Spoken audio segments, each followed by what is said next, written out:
नमस्कार, मैं हूं स्वाति रायना। आज के वीडियो में हम नॉमिनी की अहमियत के बारे में बात करेंगे। कुछ ऐसे सवाल हैं जिनके जवाब जो कि आप में से कई लोग जानना चाहते होंगे, वो आसान भाषा में समझेंगे। तो सबसे पहले, कौन है नॉमिनी? नॉमिनी बनाना क्यों है ज़रूरी? क्या नाबालिग नॉमिनी बनाया जा सकता है? क्या एक से ज़्यादा नॉमिनी हो सकते हैं? क्या नॉमिनी कभी भी बदल सकते हैं? ये कुछ सवाल हैं जिनके जवाब आज के इस वीडियो में हम जानेंगे। आपने नोटिस किया होगा, जब भी आप प्रॉपर्टी, इंश्योरेंस, म्यूचुअल फंड या फिर स्टॉक्स, फिक्स डिपॉजिट्स आदि में निवेश करने के लिए फॉर्म भरते हैं तो उस एप्लीकेशन के साथ साथ एक और फॉर्म आपको दिया जाता है जहां पर आप अपने नॉमिनी के बारे में जानकारी देते हैं। अब ये नॉमिनी कौन हो सकता है? आपका जीवन साथी, पति या पत्नी, आपका बच्चा, आपके माता पिता, परिवार का कोई और सदस्य हो सकता है, या फिर आपका कोई नज़दीकी और भरोसेमंद दोस्त हो सकता है। अब आपको क्या लगता है कि आपका पैसा आपके चुने हुए नॉमिनी को ही जाएगा? तो इसका जवाब है नहीं, और इसके लिए कुछ बातें आपके लिए समझना जरूरी है। दरअसल नॉमिनी सेलेक्ट करते समय हमें या तो नॉमिनी का सही रोल पता नहीं होता है या फिर सही जानकारी नहीं होती है। और नॉमिनी की अहमियत इस सवाल के जवाब में है कि नॉमिनी बनाना ज़रूरी क्यों होता है, इसकी अहमियत इतनी क्यों होती है। अब नॉमिनी इसलिए ज़रूरी है क्योंकि अगर कल को आप नहीं रहे तो आपके किए हुए निवेश का जो पैसा है वो आपका चुना हुआ नॉमिनी संभालेगा। यहाँ पर इस बात पर गौर कीजिए कि जो नॉमिनी होता है ज़्यादातर केस में आपके पैसे या फिर संपत्ति को संभालता है, ना कि उसका हकदार या मालिक बन जाता है। इसका मतलब ये हुआ कि नॉमिनी केयर टेकर की तरह होता है, आपके पैसे का हकदार नहीं होता है। ये डिफरेंस समझना आप सबके लिए बहुत ज़रूरी है। अब जब हम ये कहते हैं कि नॉमिनी आपकी संपत्ति का हकदार नहीं बल्कि बस एक केयर टेकर है, तो इसका मतलब ये हुआ कि किसी व्यक्ति की मृत्यु के बाद उसका पैसा नॉमिनी को चला जाता है, ये तो आपको मालूम है। फिर नॉमिनी इस पैसे को उस व्यक्ति के कानूनन अधिकारी, जिसे लीगल वारिस भी कहते हैं, उसको सौंप देता है, जिसे जो व्यक्ति नहीं रहा उसने चुना था। इसलिए इस कंफ्यूजन को अगर दूर करना है तो आप नॉमिनी और लीगल वारिस को अगर एक ही रखेंगे तो बेहतर होगा और कंफ्यूजन से दूर रहेंगे।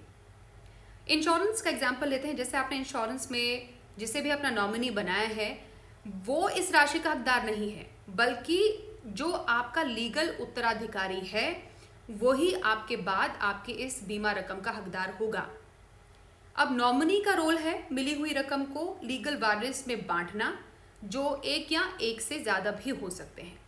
हाँ, अगर किसी केस में आपने अपनी पत्नी को ही कानूनी वारिस भी बनाया है और वो नॉमिनी भी है तो रकम पत्नी को ही जाएगी।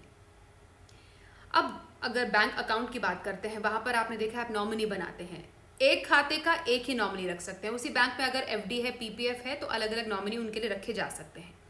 इधर भी नॉमिनी आपके बाद इस रकम का हकदार नहीं है। हकदार कौन है? लीगल वारिस।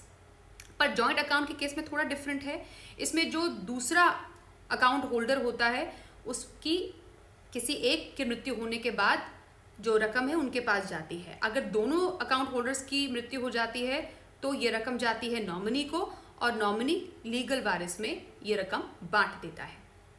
ईपीएफ का हालांकि केस थोड़ा डिफरेंट है। ईपीएफ परिवार के सदस्यों को ही इसमें आप नॉमिनी बना सकते हैं, जिसमें एक या एक से ज़्यादा भी आप नॉमिनी रख सकते हैं, और इन नॉमिनीज में बराबर की रकम भी बांटी जा सकती है, जिसको आप पहले ही मेंशन करेंगे। लेकिन इस केस में डिफरेंस क्या है कि नॉमिनी ही इसका असली हकदार है। कुछ ज़रूरी सवाल के जवाब जानते हैं, जैसे क्या नाबालिग नॉमिनी बन सकता है? और इसका जवाब है हाँ। 18 साल से कम उम्र वाले नाबालिग को भी आप नॉमिनी बना सकते हैं, लेकिन उसके लिए आपको चाहिए होगा एक गार्जियन भी, जिसे आप करेंगे अपॉइंट उस नाबालिग के साथ। जैसे कि आप अपने बच्चे को अपना नॉमिनी अगर बनाते हैं तो पत्नी को गार्जियन बना सकते हैं। जो एक और सवाल है जो शायद मन में आपके आ रहा होगा, वो कि एक से ज़्यादा नॉमिनी हो सकते हैं।